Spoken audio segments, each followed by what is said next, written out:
Hoy hablaremos acerca de la Reforma Protestante. Hay que entender que una reforma es un cambio, una reestructuración de algo ya existente. ¿Bien? Ya aclarado eso, el objetivo es el siguiente: conocer la ruptura religiosa de la época considerando a Martín Lutero y las nuevas reformas de la Iglesia mediante la lectura de algunas fuentes que se realizarán al final. Cuando hablamos de la época, recuerden por favor que estamos hablando de la Edad Moderna, o sea, desde 1492 a 1789. Ese es nuestro periodo de tiempo a estudiar. Todo lo que se hace en el mundo por una esperanza. Esta frase está atribuida a Martín Lutero y tiene relación con todo lo que él llevó a cabo para poder publicar esta reforma protestante. ¿Qué sabemos de Lutero? Sabemos que fue alemán de nacimiento, teólogo, que quiere decir que estudia la religión y en este caso la Biblia. Fue fraile católico y que comenzó e impulsó la reforma religiosa en Alemania y en cuyas enseñanzas se inspiraron la reforma protestante. Exhortaba, quiere decir que también impulsaba a la Iglesia cristiana católica a regresar a las enseñanzas originales de la Biblia, lo que produjo una reestructuración de las iglesias cristianas en toda Europa y posteriormente en todo el mundo. ¿Qué estaba pasando? ¿Cuál es el contexto histórico en el que se desenvuelve Martín Lutero en todo este periodo? En términos políticos, el mundo conocido estaba creciendo y las monarquías se estaban haciendo mucho más fuertes a través del comercio y algunas guerras. La sociedad seguía siendo estamental, pero ahora había una clase social que había logrado surgir a pesar de estos estamentos. Aún había mucha falta de educación en este sistema. En términos culturales, estaba comenzando el Renacimiento y el humanismo. La imprenta da sus primeros frutos difundiendo libros, y entre esos libros, obviamente, el más importante era la difusión de la Biblia en distintos idiomas. En términos económicos, sobrepaso al mercantilismo, acumular metales preciosos era fundamental para las monarquías europeas porque de lo contrario no habrían podido llevar a cabo nada de lo que lograron en este periodo de esplendor. Ahora, para esquematizar un poco la reforma religiosa protestante, hay que ver sus causas, ¿ya? Entre sus causas tenemos tres: las intelectuales, las políticas y las religiosas. Dentro de las intelectuales está el pensamiento humanista, esta creencia de que el hombre también importa, no solamente Dios, y la imprenta, por sobre todo, ya que están ligados el pensamiento humanista y la imprenta gracias a que la imprenta permite la difusión del conocimiento y por lo tanto fortalece este pensamiento humanista. Como ya lo mencioné anteriormente, uno de los libros más impresos por la imprenta es la Biblia en diferentes idiomas. Una causa política de esta reforma religiosa también tiene relación con los reyes. Hay algunos reyes, en especial el de Inglaterra, no se lleva tan bien con el Papa de la época y por lo tanto generan conflictos constantemente, y eso va a avalar de alguna forma esta reforma llevada a cabo por Martín Lutero. Y por último, pero me atrevería a decir que la más importante, es la causa religiosa de esta reforma. La causa religiosa tiene relación con la corrupción moral del clero. Cuando hablamos de clero hay que recordar que estamos hablando de los sacerdotes, de los obispos, arzobispos e inclusive el Papa. Y cuando hablamos de corrupción, hablamos de que algo se está haciendo mal en esa estructura. En este caso es una corrupción moral, o sea, los sacerdotes estaban actuando de mala manera. Dentro de esa corrupción tenemos tres aspectos muy importantes. Primero, la simonía. ¿Qué quiere decir eso? Que los sacerdotes y algunos integrantes más del clero negociaban aspectos espirituales por dinero. Bien, entonces, si alguien quería ser sacerdote, tenía que pagar. Si alguien quería lograr algo de término espiritual, tenía que o pagar u ofrecer alguna cosa. En términos de el término nepotismo se refiere El término nepotismo tiene relación con el ocupar u ofrecer cargos que tienen relación con la autoridad o en este caso con el clero, ofrecérselos familiares. Entonces es posible que dentro del clero de la época hubiesen existido familias completas en una orden eclesiástica. Y eso, como nosotros sabemos hoy día, no se puede o no se debería hacer. Por último está la venta de indulgencias. Este aspecto es el que más le molestaba en términos morales a Martín Lutero, debido a que transgredía totalmente la fe. Porque para obtener una indulgencia, la indulgencia recordemos que es un perdón que ofrece un sacerdote a una persona por algo espiritual. Entonces, muchas veces los sacerdotes, obispos u otros pertenecientes al clero pedían dinero a cambio de este perdón.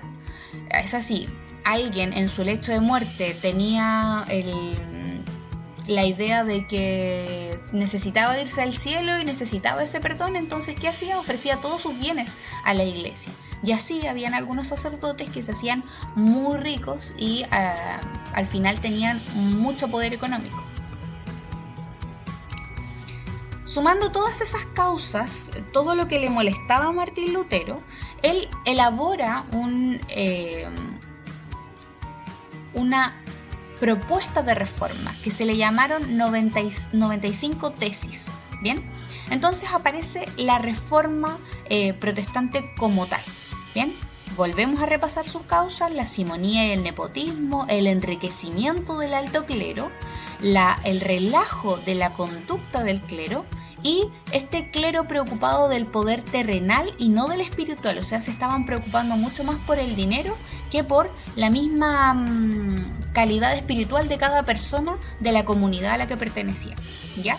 Ahí aparecen entonces algunos reformadores, tales como Martín Lutero, como ya lo mencionamos, Juan Calvino o John Calvin y Enrique VIII, que es el rey de Inglaterra y que se pelea con el papa de turno porque se quería divorciar de una esposa y como antes no se podía divorciar una pareja, el Enrique VIII le dice: está bien, ¿tú no me dejas divorciarme? Perfecto, yo me haré mi propia religión. Y ahí surge también la religión anglicana. ¿Bien? Como respuesta a esta reforma protestante, a este descontento de algunos pertenecientes a la iglesia, es que la Iglesia Católica toma algunas medidas y aparecen algunos concilios de Trento, como el Concilio de Trento, las reformas al clero y las nuevas órdenes. Entre algunas cosas que se les prohibió al clero fue vender las indulgencias efectivamente o casarse, ya no se podían casar. Ese tipo de pequeños detalles fueron los que reorganizó la Iglesia Católica. ¿Cuál es la propuesta de Martín Lutero? ¿De qué se trata? ¿Por qué es tan vehemente, con tanto ahínco elabora esta reforma? Él dice que la salvación solo se consigue por la fe y las obras no sirven si no hay fe. Si las obras no sirven, él dice que hay un rechazo a la venta de bulas e indulgencias, ¿ya? Porque no sirve de nada pagar para obtener el perdón. Para que el fiel tenga fe, debe realizar una lectura e interpretación personal de la Biblia, la única verdad revelada por Dios. Él cree que cada individuo debe pensar de manera propia lo que lee la Biblia, y para poder leerla debe estar traducida en diversos idiomas. Bien, es ahí donde juega un papel importante la imprenta. Él establece también que solo 2 sacramentos son los importantes: el bautismo y la comunión, los únicos instituidos por Jesús o por Cristo explícitamente. Al buscar cada fiel su fe, ya, la salvación es personal. El sacerdocio universal, todos los fieles son sacerdotes. Él está en contra, se vuelve contrario a la existencia de un clero.